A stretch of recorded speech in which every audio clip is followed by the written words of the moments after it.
할아버지는 지난해 자서전을 출간했습니다. 할아버지가 어린 시절부터 힘든 삶을 어떻게 살아왔는지 적어놓은 책입니다. 나는 할아버지가 건네준 책을 읽으며 어려운 순간들 월드비전이 나의 할아버지를 어떻게 도와주었는지 알게 되었습니다.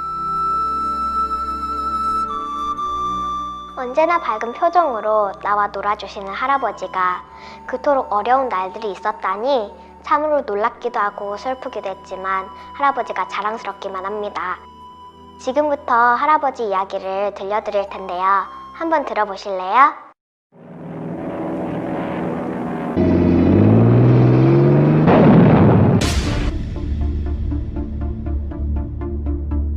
나의 할아버지가 3살이 되던 1950년 한국 전쟁이 시작되었다고 합니다.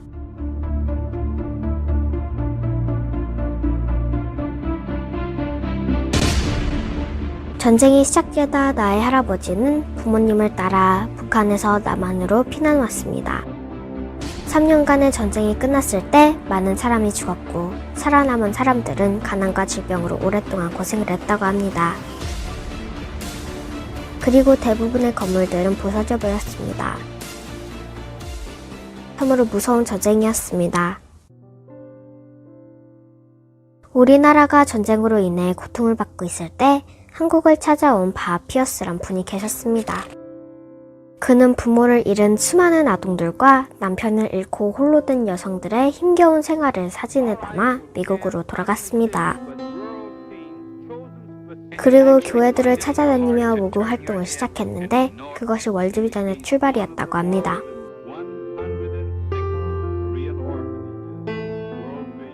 나의 할아버지는 초등학교 3학년이 되던 해 이곳 휴전선이 가까운 동두천의 한 보육원에서 생활하게 되었습니다.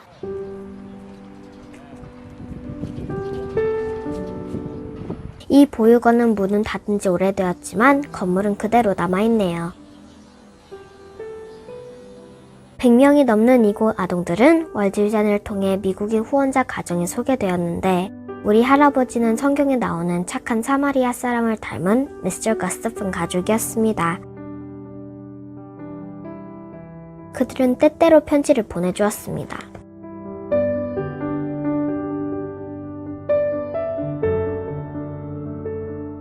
나의 할아버지는 그곳 보육원에서 운영하는 중학교와 고등학교를 다녔습니다.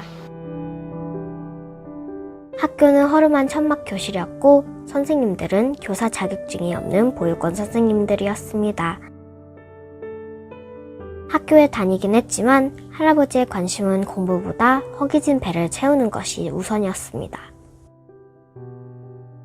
물론 교과서를 제대로 살 수도 없었습니다. 고등학생이 되면서 평생 굶주리지 않고 살아갈 방법을 생각했습니다. 아무것도 가진 것이 없는 할아버지는 그저 열심히 공부해야겠다는 생각을 했습니다. 그래서 시골의 농업학교를 졸업하고 서울에 있는 대학에 진학했습니다. 굶주림을 벗어나기 위해 농업교육과를 선택했습니다. 대학을 졸업하고 농학 선생님이 되면 보육원에서 먹던 보리밥 대신에 쌀밥을 먹으며 살아갈 수 있다는 생각을 했습니다. 물론 할아버지는 대학 등록금을 낼 만한 돈이 없었습니다. 그런데 월드비전이 대학에 진학하는 보육원생들을 위해 장학기금을 마련해놨답니다. 월드비전 설립자 이름을 딴 버 피어스 장학금이라 했습니다. 이렇게 시작한 대학 생활은 아주 힘든 생활이었습니다. 등록금은 월드비전 장학금으로 해결할 수 있었지만 잠을 잘 수 있는 집도 없었고 끼니를 해결할 수 있는 먹거리도 없었습니다. 그래서 대학의 빈 건물에 들어가 잠을 자기 시작했습니다. 여름철에는 주로 학교 건물 옥상에서 잤지만 겨울에는 추위로 많은 고생을 했다고 합니다. 가정교사를 했고 때로는 물건 파는 일도 했습니다.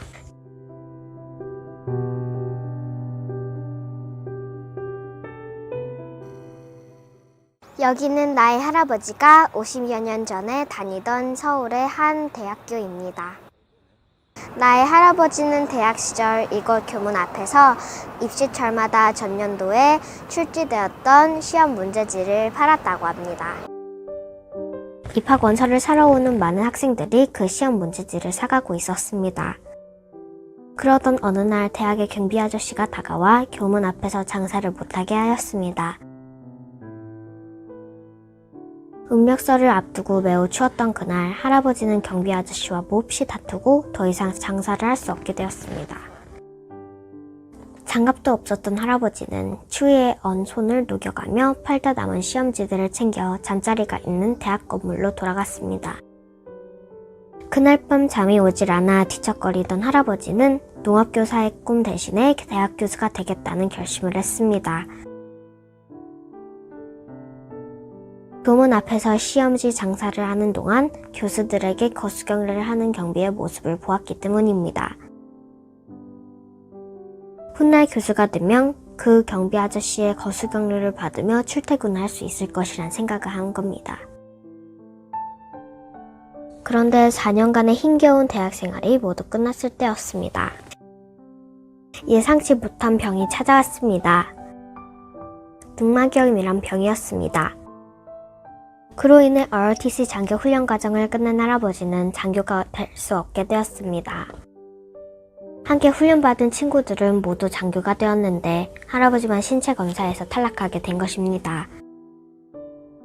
대학 시절 하루 두 끼니만 제대로 먹을 수 있었어도, 겨울철 추위를 피할 수 있는 쪽박만 있었어도 나의 할아버지는 친구들처럼 장교가 될 수 있었는데, 할아버지의 자서전을 읽으며 나도 눈물이 나왔습니다. 할아버지가 건강을 되찾는데 2년이란 시간이 지났습니다. 그런데 건강이 회복되자 이번엔 군에 입대하라는 통지서가 날아들어왔습니다. 대학실 방학도 없이 장교 훈련 과정을 마친 할아버지는 병사로 3년 가까운 군복무를 해야 했습니다. 대학 4년을 졸업하고 2년이나 지나서 군에 입대한 할아버지는 나이 어린 병사들과 힘들고 자존심 상하는 3년간의 군 생활을 마쳐야 했습니다.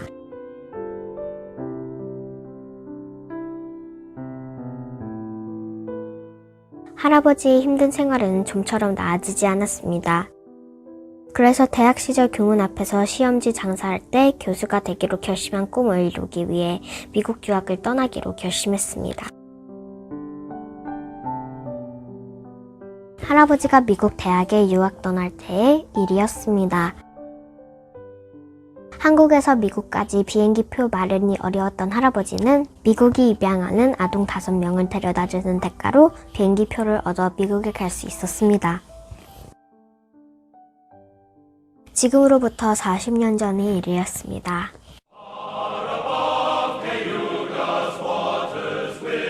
할아버지는 미국 대학에서 조교 생활을 하며 밤에는 호텔에서 일하고 주말에는 시장에 나가 장사를 하며 힘겨운 유학 생활을 이어갔습니다. 그런데 미국 대학에서 박사과정 마지막 학기를 남겨놓은 시점에 또 다른 어려움이 찾아왔습니다. 할아버지가 다니던 주립대학교의 장학금 규정이 바뀌면서 대학의 조교들도 $1,000나 되는 등록금을 더 내야 했습니다. 정말로 예상치 못했던 일이 벌어진 것입니다. 아무리 노력해도 미국에서 가난한 유학생에게 돈을 빌려줄 사람이 없었습니다. 그런데 어느 날 할아버지는 마지막 희망을 품고 미국 월지젠 회장님께 도움을 청하는 편지를 보냈습니다.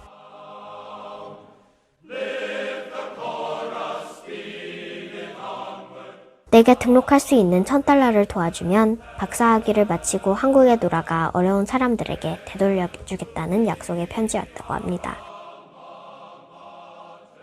그런데 정말로 기다리던 편지가 왔습니다. 월드젠 회장 사모님께서 격려 편지와 함께 등록금 $1,000의 수표를 보내준 것입니다. 그 편지를 뜯어본 할아버지는 무릎을 꿇고 하나님께 감사기도를 드렸답니다. 그리고 그때 받은 수표를 복사해놓고 박사과정 마지막 등록을 했다고 합니다. 그 도움으로 나의 할아버지는 박사과정을 무사히 마칠 수 있었습니다.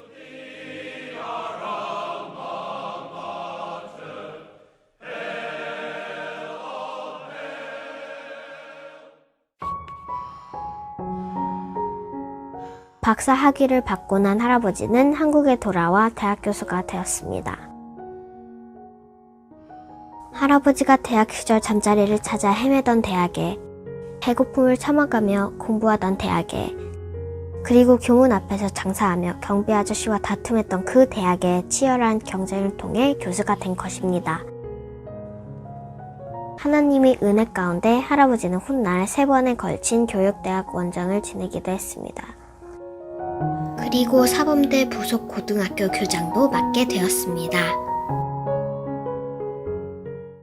미국에서 돌아와 대학 교수가 된 어느 날, 할아버지는 미국 월드비전으로부터 받은 등록금 $1,000의 고마움을 돌려주었습니다. 할아버지가 받았던 등록금의 7배에 해당하는 $7,000였습니다.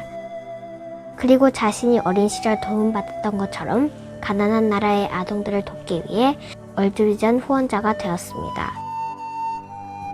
처음 3명의 해외 아동들을 후원하기 시작해 해마다 후원 아동들의 숫자를 늘려나갔습니다.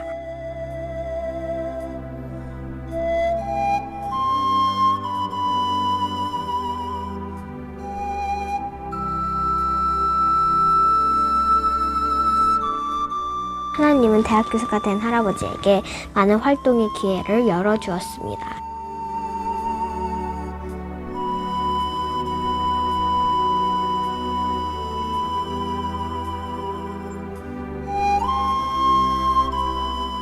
할아버지가 처음 시작한 일은 외국인 노동자들을 위한 인류대학이었습니다. 방글라데시, 네팔, 스리랑카, 필리핀, 중국, 몽골 등 가난한 나라들의 노동자들이 일자리를 찾아 한국으로 몰려들던 시절이었습니다. 그들 가운데 상당수가 불법 체류자였습니다. 그들은 불리한 신분 때문에 급여도 제대로 못 받고 몸이 아파도 병원에 갈 수가 없었습니다. 한국말을 잘하지 못해 한국에 적응하기가 쉽지 않았습니다. 할아버지는 힘들었던 미국 생활을 떠올리며 한국에 찾아온 외국인 노동자들을 위한 프로그램을 개발했습니다. 매주 일요일 200명의 외국인 노동자들이 대학에 나와 무료로 공부를 했습니다.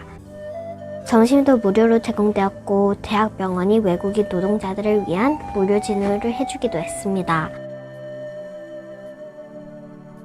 자원봉사 선생님들이 한국어를 가르치고 한국 문화와 역사를 가르쳤습니다.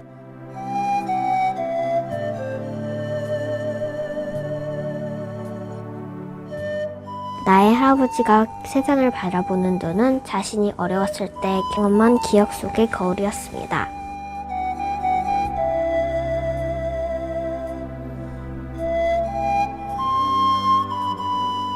어느 일요일 교회에 다녀온 할아버지는 깊은 고민에 빠졌습니다. 북한 식량 문제가 심각할 때였습니다. 어린 시절 생활했던 보육원의 기억이 떠오른 할아버지는 북한 고아원에 식량을 보내기로 결심했습니다.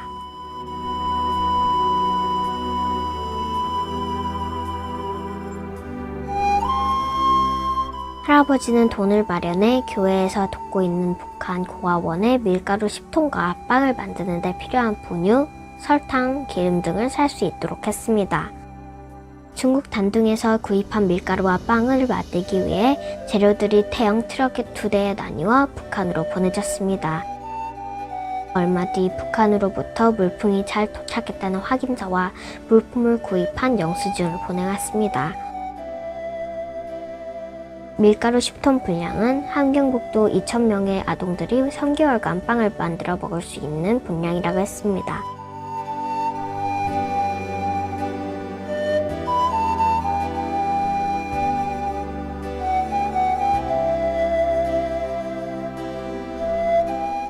할아버지가 기부를 할 때마다 떠오르는 성경 구절이 있다고 합니다. 가난한 자를 불쌍히 여기는 것은 여호와께 구워드리는 것이니 그의 선행을 그에게 갚아주시리라. 나의 나의 할아버지는 65세에 대학 교수 장년을 했지만 그 다음 날부터 100년이 넘는 인천 송도고등학교의 교장 선생님이 되었습니다. 할아버지가 더 오랫동안 일을 하게 된 것은 하나님께서 해야 할 일이 아직 남아있기 때문이라고 했습니다. 대학 교수에서 고등학교 교장이 된 할아버지는 학생들에게 감사하는 마음과 나눔을 실천하는 교육을 강조했습니다. 학급마다 아프리카 아동들을 후원하기 시작했고 교실에는 후원 아동 사진들이 걸리게 되었습니다. 해마다 12월 첫째 주에는 학교가 감사와 나눔의 날을 정해 전교생과 교직원이 참여하는 구세군 자선 냄비 행사를 했고 아프리카 아동들을 위한 후원금도 월드비전에 전달해 주었습니다. 벌써 9년째 진행되고 있습니다.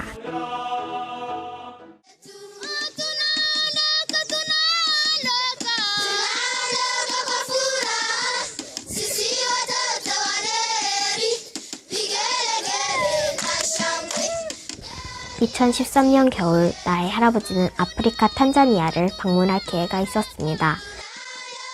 그곳에서 월드비전이 후원하는 학교를 방문하게 되었습니다. 할아버지가 학교를 방문했을 때 그곳 학생들이 운동장에 모여 환영의 노래를 불러주었습니다.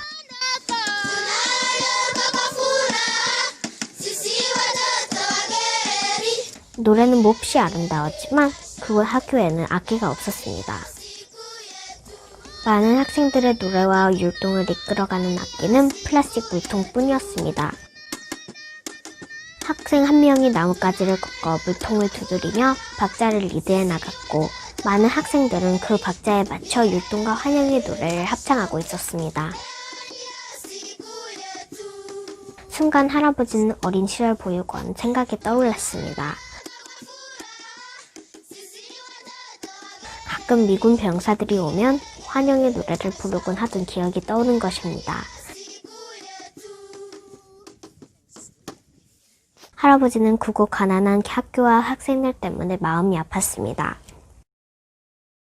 탄자니아 학교 방문을 마치고 돌아온 할아버지는 할머니에게 가슴 아픈 사연을 이야기했습니다.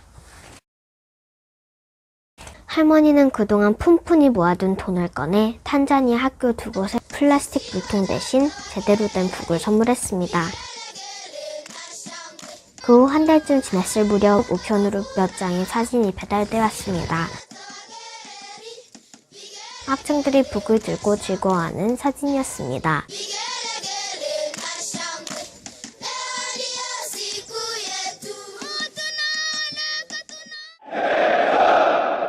할아버지는 고등학교 교장이 되어 학생들에게 예의 바르고 책임감 있는 민주시민 양성을 위해 주니어 ROTC 제도를 마련했습니다. 유학 시절 미국 고등학교에서 배운 것입니다. 할아버지가 고등학교 교장 일을 끝낼 즈음 주니어 ROTC는 전국 18개의 고등학교로 늘어났습니다.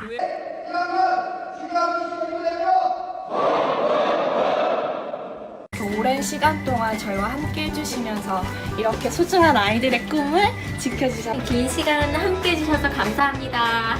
할아버지의 자서전을 읽으며 알게 된 사실은 고등학교 교장 시절 대학 교수 때보다 더 많은 아동들을 후원하고 계셨습니다. 할아버지가 5년 6개월에 고등학교 교장 임기를 끝냈을 때 월드비전에서 연락이 왔습니다.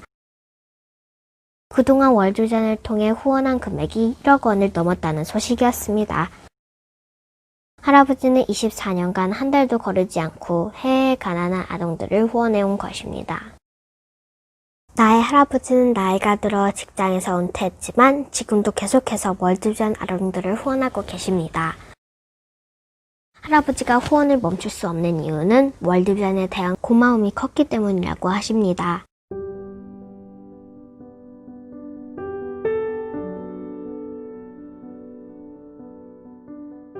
할아버지는 기회가 있을 때마다 이런 이야기를 하십니다. 오늘날 우리 가족이 이처럼 행복한 생활을 할 수 있게 된 것은 월드비전의 도움 때문이었다. 그리고 나에게도 이담의 가난한 어린이들을 돕는 월드비전 후원자가 되었으면 좋겠다고 합니다. 저도 또한 그리할 것이라 할아버지와 약속했습니다. 할아버지께선 공부를 게을리하면 훗날 남을 도와줄 수 있는 몫이 줄어든다는 이야기도 하셨습니다. 할아버지가 어린 시절 가난을 극복하고 꿈을 이룰 수 있었던 것은 학교 교육 때문이라고 하십니다.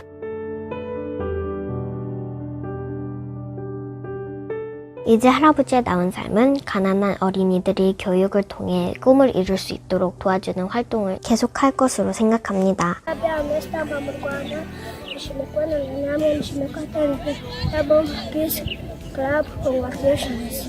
ආයිබෝවන් අනුග්‍රාහකතුමනි අන්බාන අනුසරණයාලරේ හෙලෝ අනුග්‍රාහක ஹாய் பொன்சர் மை நேம் இஸ் தனுசன் நான் உங்களை பற்றி சிந்தித்துக் கொண்டே இருக்கின்றேன் මම ඔයා ගැන හැම වෙලේම හිතනවා I hope you are safe and enjoying staying at home உங்கள் அன்பிற்குரியவர்கள் அனைவரும் வீட்டில் பாதுகாப்பாக இருக்கிறீர்கள் என நம்புகிறோம். ඔබ ආදරය කරන සියලු දෙනා සුරක්ෂිතයයි මම බලාපොරොත්තු වෙමි. මම මේ දිනවල ගෙදර වැඩවලට උදව් කරනවා. 우리 할아버지가 어려울 때 도와준 월드비전 고맙습니다. 월드비전 사랑해요.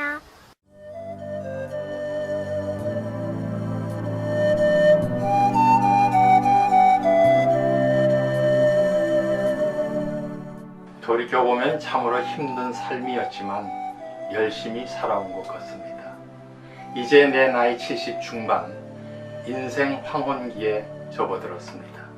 어린 시절 많은 기억들 가운데 유난히 지워지지 않는 기억 하나가 있습니다. 전쟁으로 인해 학교 건물이 파괴되어 운동장에서 수업하던 기억입니다. 어느 날 미군 덤프트럭 한 대가 학교 운동장으로 들어왔습니다. 그리고 학교 운동장 한 모퉁이에 무언가를 쏟아놓았습니다. 그것은 누군가가 보내준 연필들이었습니다. 초등학교 2학년의 어린 나는 연필 무더기 속에서 빨간색 연필 하나를 발견했습니다. 나이가 들어 생각을 하게 됩니다. 어린 시절 학교 운동장에 쌓여있던 연필들은 어떻게 머나먼 미국에서 우리 시골 학교 운동장까지 오게 된 것일까? 아마도 연필들을 수집하기 위해 누군가가 나섰을 것이고 또 다른 누군가는 전쟁 이후 가난한 나라 학생들을 위해 자신이 사용하던 연필들을 기부해 주었기 때문일 것입니다. 요즘 나는 마음속으로 기도를 하고 있습니다. 내가 기도를 하고 있는 것이 아니라 그 같은 기도가 나의 마음에 자꾸만 생겨나고 있다는 표현이 보다 적절할 것 같습니다. 할 수만 있다면 이제 내 남은 생애의 마지막 사명으로 어린 시절 내가 받았던 색연필 한 자루의 고마움을 또 다른 누군가에게 되돌려 줄 수 있기를 꿈꾸고 있습니다. 금년 2020년은 한국전쟁 70주년이 되는 해입니다. 그리고 전쟁 중에 생겨난 월드비전 역시 70주년이 되는 해입니다. 오늘날 지구상 100여 개 국가에 생겨난 월드비전의 시작은 바로 우리나라입니다. 다른 나라의 원조를 받던 한국 월드비전이 우리 사회의 가난하고 소외된 이웃들은 물론 북한과 멀리 아프리카 여러 나라까지 도움의 손길을 건네는 기관이 되었습니다. 참으로 감사하고 또 자랑스러운 일이 아닐 수